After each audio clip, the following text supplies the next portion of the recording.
할렐루야, 사랑하는 성도 여러분, 안녕하세요. 화요일 진리가 꼽히는 말씀 묵상의 시간입니다. 오늘도 생명의 말씀을 통하여서 오늘을 살아갈 수 있는 하나님으로부터 주시는 놀라운 말씀의 능력을 우리 모두가 이 시간 다 받기를 간절히 소원합니다. 특별히 12월 우리가 이제 마지막 두 주간을 보내게 되죠. 이번 주 그리고 다음 주면 2020년도도 이제 막을 내리게 됩니다. 우리가 매일같이 똑같은 신앙의 삶을 살아가는 것입니다. 우리가 매일같이 종말론적 신학 사상, 종교 사상, 또 신앙 사상을 가지고 또 마음을 가지고 우리는 종말론적 신앙의 삶을 매일같이 살아가는 것입니다. 그래서 우리는 2020년이 끝나는 것 같지만 아닙니다. 그 이후에 혹시 우리가 죽더라도, 우리가 다음 주에 죽을지라도 우리에겐 다시 시작하는 새로운 생명, 영생이 시작되는 저 천국, 우리의 본향이 준비되어 있음을 여러분이 잊지 않기를 주의 이름으로 간절히 축원합니다. 그 소망이 있기에 우리는 비록 지금 어렵고 힘들지만 우리는 다시 새 힘을 얻을 수 있는 것입니다. 그 소망을 주신 예수 그리스도, 그 예수님께서 더 좋은 집을 예비해 놓으셨기에 지금 우리를 인도해 주시고 우리를 끌어주시고 우리를 밀어주고 계심을 여러분 꼭 기억할 수 있기를 주의 이름으로 간절히 축복합니다. 오늘 말씀은 너무나도 중요한 말씀입니다. 베드로 전서는 개인적인 신앙의 성숙을 요구했다면 베드로 후서는 교회 공동체 안에 신앙의 성숙, 또 거짓 교사에 대한 그러한 대적, 또 복음으로 맞서야 되는 그런 것을 제가 어제 말씀을 통하여서 나누었는데요. 이제 그 시작점이 바로 오늘 본문에 등장하고 있는 20절과 21절에서 시작되기 때문에 그렇습니다.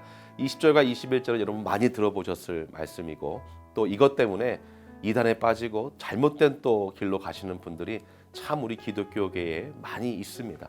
오늘 그 말씀을 아주 짧은 시간 핵심적인 것만 제가 나누도록 할 텐데요. 우리 먼저 영상을 통하여서 우리 말씀을 묵상하고 그리고 오늘 같이 함께 나누도록 하겠습니다.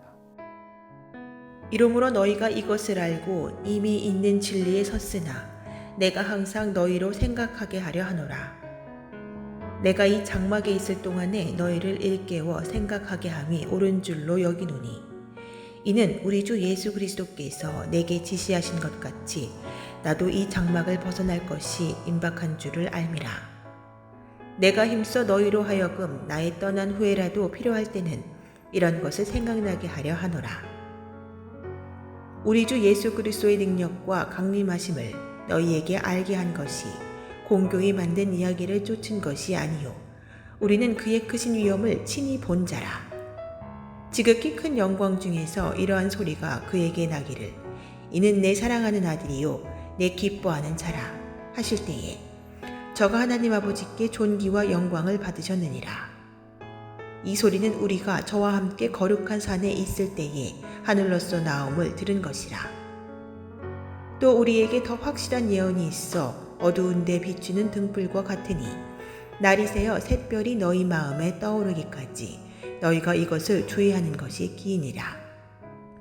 먼저 알 것은 경의 모든 예언은 사사로이 풀 것이 아니니 예언은 언제든지 사람의 뜻으로 낸 것이 아니요 오직 성령의 감동하심을 입은 사람들이 하나님께 받아 말한 것임이니라. 아멘. 하나님 말씀입니다.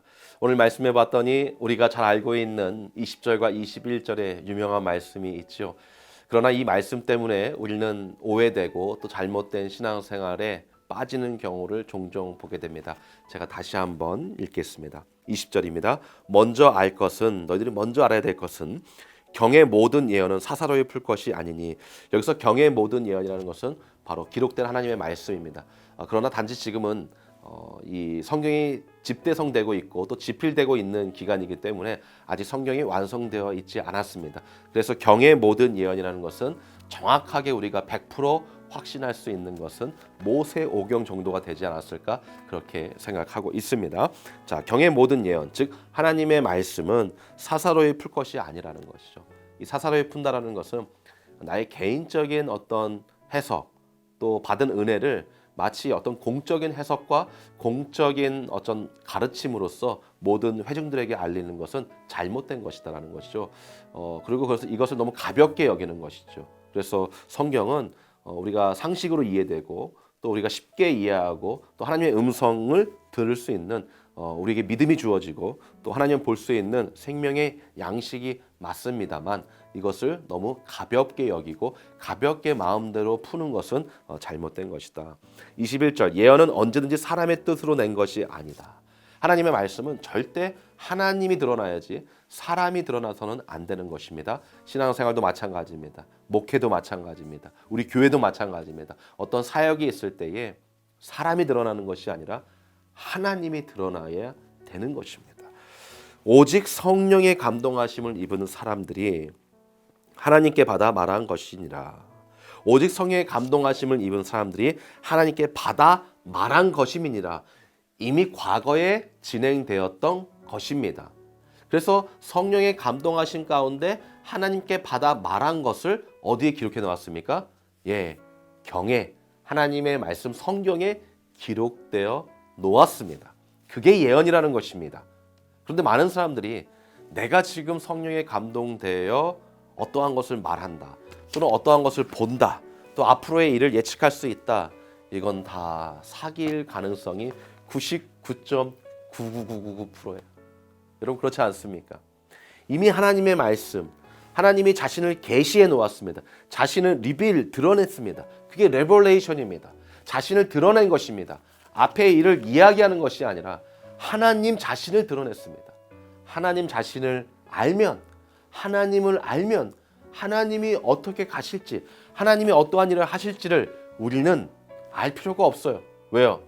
하나님이 나의 아버지이기 때문에 그 말씀에 순종해서 따라가는 것이죠.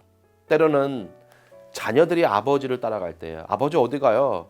아버지는 지금 장터를 가고 있는데 계속 묻습니다. 아버지 더 가야 돼요? 어머니 더 가야 돼요? 그럼 계속 따라가는 것은 무엇입니까? 내 아버지이기 때문에, 어머니이기 때문에 우리 아버지가 나를 이상한 곳으로 데려가는 것은 아니지, 뒤를 쫓아가면서 우리 아버지가 나를 저 산속에 묻으러 가시나? 이렇게 생각하는 사람들은 없을 거예요. 그렇죠?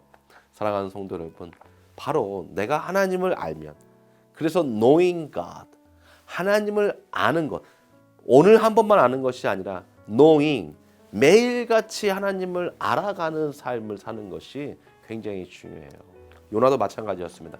하나님은 몰랐기 때문에 자신의 열정과 열심으로, 욕심으로 어떻게 내가 저 이방 민족에게, 우리의 원수들에게 복음을 전합니까? 하고 다른 지역을 가는 배를 탄 거예요. 하나님은 몰랐기 때문에 그랬던 것이죠. 욥기서에 나와 있는 욥은 어떻습니까? 욥이 잘못한 게 뭐가 있습니까? 그러나 욥이 깨닫지 않습니까? 하나님은 이런 분이시구나 라고 깨닫게 되었던 것이죠. 주 안에 사랑하는 성도 여러분, 사람을 의지하지 마십시오. 사람을 의지했던 초대교회 성도들은 바로 이렇게 오직 성령의 감동하심을 받아서 하나님께 받은 것을 말한다라는 사람이 나타났을 때에 이 말씀이 이 말씀이구나 라고 사사로이 풀고 사사로이 이해해서 사람을 의지하게 돼요. 그래서 이제 내일부터 살펴보겠지만 2장 1절서부터 거짓 선생들이 등장함에도 불구하고 사람들이 판단하지 못하고 구별하지 못하고 분별하지 못하고 자신들의 그 신앙의 핍박기 가운데 더 어려운 신앙의 삶을 살게 되는 것입니다. 저는 이민자로 지금까지 20년을 지내오면서 정말로 우리가 열심히 신앙생활을 하면서도 이 신앙생활을 하면서 참 힘든 신앙생활 가운데 있는 모습들을 보면서 참 마음이 많이 아픕니다. 열심히 돈 벌고 타국에 와서 우리가 정말로 미국 사람들 눈치 보면서 생활할 때도 있지 않습니까? 문화적인 차이가 정말 있지 않습니까? 그럼에도 불구하고 우리가 하나님을 바라보고 신앙생활하고 교회에 나와서 예배드리며 함께 교제하고 복음의 대사명을 이루어가는 영혼 구원에 있어서 힘써야 됨에도 우리는 때로 교회에 오는 것이 힘이 들고 눈물이 나고 서로를 믿지 못하고 그러한 시기하고 질투하는 그러한 모습들이 때로는 우리의 모습 가운데 있지 않습니까? 그러지 마십시오. 여러분, 우리가 사랑하기도 바쁩니다. 사랑하는 시간도 얼마 남지 않았습니다. 우리 어르신들이 늘 얘기하지 않습니까? 아, 벌써 내 나이 60이다. 벌써 내 나이 70이다. 벌써 내 나이 80이다. 금방 지나간다. 그런데 정말 그렇지 않습니까? 사랑하는 성도 여러분, 우리 신앙생활을 기쁘게 하십시다. 예배 나오는 것이 기쁘고, 기도에 나오는 것이 기쁘고, 동사 모임 가는 것이 기쁘고, 여러분 마음에 다 드는 것이 있을 수 없습니다. 서로가 한 걸음씩 맞춰가는 것입니다. 예수님께서 우리를 맞춰주시기 위하여서 낮고 낮은 곳까지 내려오신 것입니다. 예수님께서 우리를 맞춰주시기 위하여서 끝까지 기다리시고 또 인내하신 것입니다. 우리가 그렇게 못됐기 때문에 예수님 그런 모진 고난과 고통 당하신 것입니다. 우리 십자가의 예수님, 그 예수님을 잊지 말고 나부터 한 걸음 뒤로 물러나 겸손히 우리 사랑하는 성도 한 분 한 분을 섬기고 안부를 묻고 또 연말에 또 어떻게 지냈는지 전화도 하고 메시지도 보내면서 진정한 정말로 이 초대교회의 아픔들이 우리 종신교회에서 일어나지 않고 행복하고 성령 충만한 그러한 우리 교회가 되시기를 주의 이름으로 간절히 축원합니다. 우리 같이 함께 기도하겠습니다. 이번 주 우리 북미 원주민 연합 선교위에서 기도하는 주간이죠. 우리 연합 선교를 위해서 또 원주민들의 그 상처들이 다 씻어질 수 있도록 위해서 기도하겠습니다. 우리 자녀들의 학업을 위하여서 또 우리 환우분들을 위하여서 코로나의 종식과 또 치료제 개발 또 이 백신이 잘 전달될 수 있도록 하나님 도와달라고 우리 다 같이 기도하며 오늘 하루 시작하겠습니다. 기도하겠습니다.